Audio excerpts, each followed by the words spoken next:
सभागार में जितने भी लोग उपस्थित हैं, मैं कई बार इस ओपन माइक की बात करता हूं तो मुझे बहुत खुशी होती है कि लगभग सारे के सारे श्रोता हों या वक्ता हों, सब के सब कवि होते हैं। ऐसा बहुत कम होता है कि सामने जो सुन रहे हैं वो भी कवि हैं और जो बोल रहे हैं वो भी कवि हैं। इस शुभ घड़ी का मेरे दिल पर इतना असर है कि मेरी तबीयत खराब होने के बाद भी मैं इस लोभ का संवरण नहीं कर सका कि मैं अपने कवि मित्रों के बीच काव्य पाठ करने जा रहा हूं। और देखिए, आप लोगों के बीच उपस्थित होकर इतना अच्छा लग रहा है कि लग ही नहीं रहा है कि थोड़ी देर पहले तक मैं तबीयत खराब जैसी किसी दुर्घटना का शिकार था। और निश्चित रूप से हमारे सामने कुछ बड़े बुजुर्ग अभिभावक जैसे कवि गण उपस्थित हैं, बहुत दूर से आए हैं। सौम्य जी, मैं उनका दिल से इस्तकबाल करता हूं, उनको प्रणाम करता हूं। मैं उनको पहली बार यहां से नहीं सुना, इन्हें दिल्ली में सुना था। ये दिल्ली में अपने काव्य पाठ को अपनी काव्य पाठ की प्रस्तुति दे रहे थे। मोबाइल पर किसी ने शेयर किया था। इतना भाव विभोर कर देने वाली कविता और काव्य पाठ दोनों इतना बेहतरीन कि सुन करके लगा कि मैं उनसे मिलूंगा। संजोग देखिए, मेरी खुशनसीबी देखिए कि एक दिन उनका कॉल आया था और मैं सचमुच उस दिन धन्य भाग्य समझ रहा था कि ऐसा भी होता है जिन्हें आप चाहते हैं, जिनसे आप मिलना चाहते हैं, वो भी कभी कभी आपसे मिलना चाहते हैं। तो इस प्रसाल में वो भी उपस्थित हैं, उन्हें एक बार फिर मेरा नमन। सामने त्रिलोकीनाथ दिवाकर सर हैं, मैं उन्हें सर बचपन से ही सर कहता आया हूं। सर इस सेंस में आप लोग जानिए, हम बहुत अजीब महसूस करते हैं जिन्हें हम चाचा तो कह नहीं सकते, भैया कहने में की हिम्मत नहीं होती। तो लगता है शब्द कौन सा शब्द, तब मुझे लगता है कि ये सर शब्द जो है वो वास्तव में उस गरिमा का मेंटेनेंस कर लेता है। और मैं उनकी गरिमापूर्ण उपस्थिति को सलाम करते हुए, चूंकि मेरा बहुत सौभाग्य है कि उनका बहुत प्यार हमको मिलता है। और सभागार में बहुत सारे मित्र बंधु भी हैं, छात्र भी हैं, और जो नए नए कविगण हैं उनको भी मैं दिल से आभार व्यक्त करता हूं कि आप लोग अंतिम तक ये दूसरे सत्र नाश्ता के बाद टिके रहने के लिए मैं आपका आभारी हूं। लास्ट में मैं माइक का धन्यवाद देता हूं, क्योंकि जब हम वहां बैठे हुए थे तो देखते थे अक्सर किसी न किसी वजह से माइक साथ छोड़ने का सिलसिला जारी रखता है।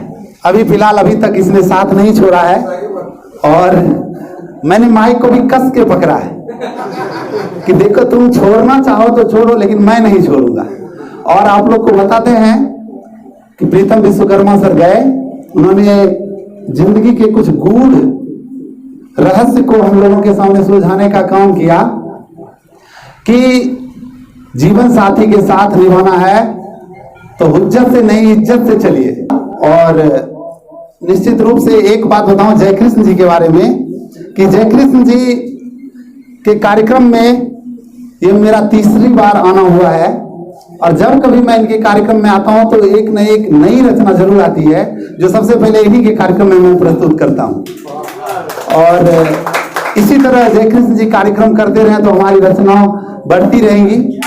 तो मैं शुक्रगुजार हूं कि वो आमंत्रित करते हैं, फिर लगता है अच्छा क्या सुनाऊंगा, सुनी हुई बातें सुनेंगे तो कहेंगे कि क्या वही रचना। तो वही रचना तो बार बार सुनना ही है, क्योंकि जो रचना एक बार हो जाती है उसे बार बार सुनते हैं लोग, सुनते ही रहते हैं। लेकिन नई रचना सुनने से भी कुछ नयापन महसूस होता है। और कौन सी रचना कैसी है ये तो सामने वाले, मैं बार बार आंख इसलिए छू रहा हूं, पता नहीं लग रहा है जैसे कि रोशनी हमारे आंख पर ज्यादा पड़ रही है। हेलो, लेकिन इस रोशनी का कोई दोष नहीं है, दोष है मेरे आंख का। तबीयत खराब होने पर ऐसी ऐसी परेशानियां होती है। देशभक्ति का एक दौर होता है। कुछ त्योहार हमारे यहाँ देशभक्ति के नाम है, जैसे गणतंत्र दिवस, स्वतंत्रता दिवस और कुछ शहीदों के जो दिवस मनाए जाते हैं, उस समय हम लोग देशभक्ति के रंग में रंग जाते हैं।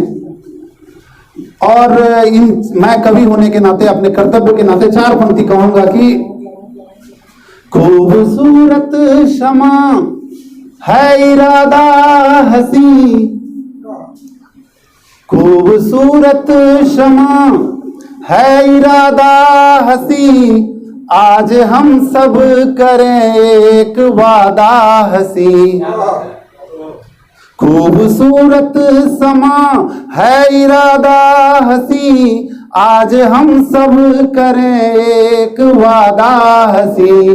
प्यार ही प्यार हो अब न तकरार हो, प्यार ही प्यार हो अब न तकरार हो, देश अपना बने और ज्यादा हसी। खूबसूरत समा। जय कृष्ण बाबू कार्यक्रम में बुलाए, हम नहीं आ पा रहे थे, तो बार बार लग रहा था कि जय कृष्ण बाबू ने जो कार्यक्रम ठाना है वो अपनों के भरोसे ठाना है। अगर हम साथ देते हैं तो अपनों, वरना गैरों के भरोसे कौन ठानता है। मेरी पुस्तक का हाल ही में लोकार्पण हुआ है, उसी की एक गजल की कुछ पंक्तियां आपको सुनाऊंगा, शायद आपको अच्छा लगे इसी प्रसंग में कि भरोसा गैर पर कर काम हम लादा नहीं करते, भरोसा गैर पर कर काम हम लादा नहीं करते, भरोसा गैर पर कर काम हम लादा नहीं करते, निभा सकते नहीं जो वो कभी वादा नहीं करते, निभा सकते नहीं जो वो कभी वादा नहीं करते, समझ कर बोलना ही ठीक होता है समझ लीजिए, समझ कर बोलना ही ठीक होता है समझ लीजिए, समझ कर बोलना ही ठीक होता है समझ लीजिए, कभी उत्साह में आकर कहा ज्यादा नहीं करते, कभी उत्साह में आकर कहा ज्यादा नहीं करते। और हालांकि हम जान रहे हैं कि हमारे बीच स्त्री और पुरुष, लड़के और लड़कियां सब हैं, हम लोग देखते हैं, लेकिन एक शेर है, जिन्हें इंसान को इंसान सा है देखना आता, जिन्हें इंसान को इंसान सा है देखना आता, जिन्हें इंसान को इंसान सा है देखना आता, कभी इंसान में वो शख्स नरमादा नहीं करते। हालांकि ये पुरानी गजल थी, मैंने वादा किया था कि नई रचना प्रस्तुत करूंगा और इसी बहाने एक और रचना प्रस्तुत करने का समय मिल गया, इसीलिए आगे आगे घोषणा करने का एक फायदा होता है। आप लोगों के बीच एक नई रचना है, बिल्कुल नई रचना है, शायद पसंद नहीं भी आए तो आप लोग जरूर उत्साहवर्धन कीजिएगा, क्योंकि पहली बार जब किसी रचना की प्रस्तुति होती है तो बहुत जरूरत होती है। हमारे बीच बहुत सारे युवा लोग मौजूद हैं और युवा का उत्साह देख करके ही हम लोग अपने अंदर युवापन को जिंदा रख पाते हैं। जब देश की बात आती है तो स्वतः एक सम्मान का भाव जो हम लोगों के संस्कार में आरंभ से ही भर दिया गया है। हम जाति का बंटवारा बर्दाश्त कर सकते हैं, धर्म का बंटवारा बर्दाश्त कर सकते हैं, लेकिन जब देश की बात आती है तो किसी प्रकार का बंटवारा बर्दाश्त नहीं करते।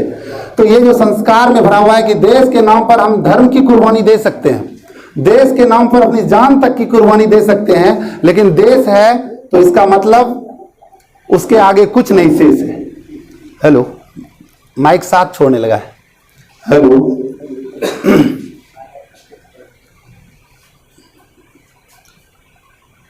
लाख करो जो भी करना है लेकिन इतना ध्यान रहे, लाख करो जो भी करना है लेकिन इतना ध्यान रहे, अपने हित से ऊपर अपने भारत का सम्मान रहे।